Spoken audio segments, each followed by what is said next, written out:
Morning guys. Now look, today's video makes me a little bit nervous. I've got an email from a 13-year-old named Alex. Not sure if it's a guy or a girl, but doesn't matter.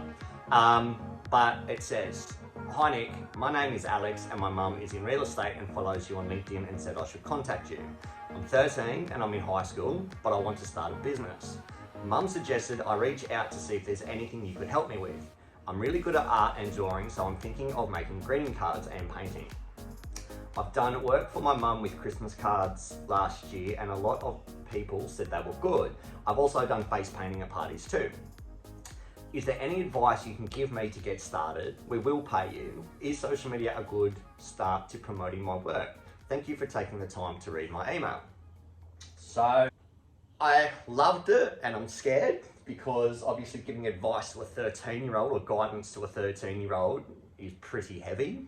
And you know, it's number one, so humble, stoked that they've reached out. Mum, you know, I don't think any teenagers should be following me or watching my stuff or asking me for guidance, but I do want to answer the question and I'm going to get through it as quick as I can, but I wanted to make sure I did it right, you know, because I think a lot of what I would tell this kid is going to be taken on board. So I just, you know, I've done some research, as you can see, and I just wanted to quickly run through it. And this is just my opinions and what I've learned from running a business, and I've been working since I was 14 as well. So quick backstory on my stuff. I started working when I think I was 15, 14 with my dad on the car yard. When I was 16 or 17, got my license. I was a pastry chef and I had 4 part-time jobs on top of that. I wanted to go, I wanted to buy a house, and then boom, boom, boom, I've just kind of carried that work ethic throughout my career. First thing I want to ask you, mate, is why do you want to start a business? Is it for the money? Is it for the grandeur? Is it for, you know, you want to be independent, you want to create something? Because a lot of people do start a business because they want that, that title, founder, CEO, director, boss. And you know, there is some merit in being an employee sometimes. Just because you got director or owner on your business card doesn't, you know, it's a good feeling, but you know, when you've got to actually deal with realities of a business, and I'm sure your parents have told you, mate, it can be a different thing. So I think get clear on why you want to start it, but I think it's awesome that, you know, at 13 years old, you've got that business mind. The next thing I'd say is, mate, do it now. While you're hungry and passionate about it, jump into it. You know, you're gonna have to juggle some different stuff, and I'll come to that in a bit, but you've actually got so much time. So get up a little bit earlier in the morning. I think school finishes, what, 3 o'clock or 3:30 or something. You know, you've got after school, weekends, school holidays, recess and lunch. You know, if you want to go up to the library and stuff like that, start researching different things. You know, you've actually got a lot of time, and you don't need to do everything at once. Just have a bit of a plan worked out on how you want to do it. And that comes to the next one, how to formulate a plan. What do you want to do and how could it explode? So I know when I started Bespoke, all I wanted to do was create content for people. And that was it. I just wanted to make pretty pictures for Instagram and put posts. It's fine. Helicopter. Sorry. I just wanted to make content for people, put captions behind it for Instagram and Facebook, and that was it. And now, as I've grown, as the business has grown, as my trajectory on how I wanted to grow the business, that's changed. So it's kind of, as you grow, you might want to start off with this, but it could come into something bigger. So kind of look at the end goal and how you're going to get there, what steps you need to put in place to get there. When you've kind of got the idea of what you want to do, find mentors, find people that are going to get you there. So I know, look, I'm not really a mentor. I've just done what I've done to the best of my ability, and it's worked out for me. You know, I've started a couple of businesses. They've all gone fine. We've made an impact with our marketing and branding, and you know, you've got to find people that you resonate with. That's key. Not every coach or mentor is for every person. People relate to people differently, and you've got to find who you relate to. For me personally, there's 3 people that I resonate with. Now, if you don't know Gary, and your mum's going to kill me, if you're not following Gary V on social media, you should. Now, I came across Gary V about 5 years ago. What I like about him, now he's got grey hair, and he swears like a trooper, and he tells it how it is. And that, I remember waking up at 3 o'clock in the morning and I'd just go and seek out his content because it was so good. And yeah, so he kind of got me off my ass, instilled that ethos, I suppose, in me, as far as don't give a fuck what anyone else thinks, just go and do it. You know, because at the end of the day, like, they can fuck around, they can do whatever they want to do, but you've got a clear goal in mind and you'll get there. The next one is Cardone. Now, I love him because it's all about 10x, growing your business, building an empire, doing the right stuff with your money, all that kind of stuff. And he kind of gets the business, the mathematical side of it, but still not in a way that you're like, what the fuck am I listening to? The third one I love is Kieron Ray. Now, he talks a lot about social media and how to use it effectively and all that kind of stuff. So for me, they're the 3 people that I go and seek out their content. And that's the funny part. And I know when you're at school, you don't really want to be doing any extra study. But what I found, and I was an okay student, I wasn't top of the class, I wasn't bottom of the class, I was, you know, hovered around the middle. Certain sections I did, or certain subjects I did better than others. The creative subjects like music and D&T and all that kind of stuff, I did better. But the academic side of it was a bit of a struggle because I just didn't want to be there. But when you have a passion about something and you go and source information, you go and find it, you actually resonate with it a lot more.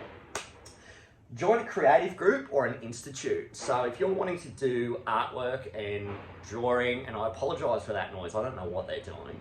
But if you want to be doing drawing and artwork and stuff like that, go and join different groups. Like, you probably can't go to the paint and sip stuff at 13, but I'm sure there are different groups for drawing and painting classes. I know there's one, I think it's PJ, a girlfriend of mine, PJ Gallagher's, I think out Parramatta. Again, it's an adult thing, but I'm sure they've got them for you know, teens.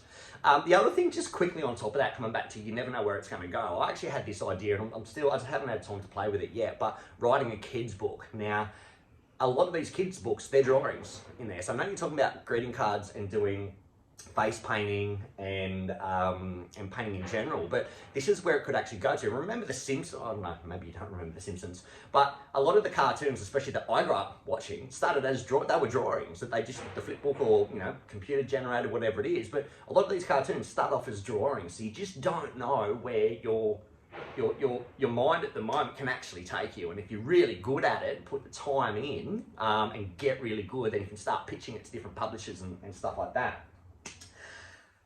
Again, your mum's probably going to hate me for saying this, but ask her for some money. Ask her for a loan. Or go and get a part-time job doing something. I saw a couple of kids here in Sydney's East the other day who were doing a $5 walk for dogs. You know, they had a dog, they go down the park, and it's to earn a bit of extra money. Mate, you are going to have to invest money in this, but do it properly. You know, get a business name. You may not need a website to start off with, but it's probably something that you will want to do because people will want to come and see your work at some point. You probably want to get, you know, a professional email address. You know, I think they're like $5 a month. Again, it's not really necessary. A Gmail account is fine. I've got, for a lot of the stuff that we do, a Mac. I think that cost me $1,500 when I bought it. I've got a light here shining on us. I think that cost me like $20. The tripod here, you know, it cost me 20 or $30. So it does kind of stack up. You don't need to spend a fortune to get started, but there are going to be things that you want to do. You might want to get some business cards done. You might want to get some professional flyers done. So yeah, get a bit of cash behind you, and it doesn't have to be an exorbitant amount, but to help get you out there, even if you are going to go down the social road, you might want to push it out to your, you know, to your area. it could fail, and that's okay. I know when I started Bespoke, when I walked out of real estate, I knew I was good at social, and I thought, oh, I'll just be good at every industry. So I tried every industry. I tried to hospitality, fashion, entertainment, real estate, cars, and then I was everything to everyone and nothing to no one. And then one day I was like, no, Nick, you're good at real estate. That is your niche. I've got people now that work for me that do other areas, but for me, it's real estate. I've dabbled in other areas and we've had success. You know, cars, I've done a lot of work in the car industry as well. But when it comes to entertainment and hospitality and that kind of stuff, I've got people who are specialists, for a better word, in those areas. So I focus on what I'm really good at. And that was a learning curve because the business was failing. I wasn't getting clients. So it wasn't until I was like, okay, what am I learning from this experience? And failure isn't failure and you should stop doing it. It's like, okay, this road's not working, let's try this road. So that's the biggest thing, is don't get discouraged by failure. Failure is actually a good thing and you actually do need failure. I mean, if it comes way too easy for you at the start, failure is going to be a bitch when it happens. You've got to put yourself out there. And I know that's really difficult when you're at high school. Nobody wants to be seen to be uncool, but I can tell you, like, I've got friends now, 20 odd years later after I left high school, that I'm friends with, I didn't even speak to when I was at high school. And the thing is, you do grow up. I mean, high school's 4 years of your life. If you go from 7 to 10 and then 7 to 12, it's like 5 years. It's 5 years of your life. Don't, with the pressure and all the shit that comes with high school, don't get too bogged down and try and be cool. If this is a passion of yours, go for it. You know, everyone loves someone successful. So if you put yourself out there and you start smashing this thing, you know, it's a really good way to be popular. But don't not do it, and don't do it because of popularity and stuff like that. Because I can tell you there will be haters out there. And the more successful you are, the louder their voices become. Trust me. Juggling balls. Now, you're going to be a very tired guy. I remember when I was 17, working that full-time job as a pastry cook and 4 part-time jobs on top of that, I was sleeping probably 3 hours a day, and that was going on for months. Up until the point I had a car accident. I fell asleep at the wheel, driving home from work one morning when I was a pastry chef, and that was it. I started to cut back because when enough is enough. But I think when you're younger, and especially at 13, I mean, if I had the energy now, and I've got high energy, but if I had the energy now that I had when I was 13, I would be richer than Elon Musk, I think, because that's what you've got at the moment. All this other shit, you will learn it. You get the right coaches, mentors, systems and stuff in place, you will learn it, but your energy is what's going to really drive you at the moment. So juggling balls, juggling school, if you get a part-time job, you want to obviously do your creative stuff. You want to go out and promote it. You know, you've got to work, you've got to study. So there's a lot of stuff you've got to juggle. And that's why I just say, work out a bit of a system.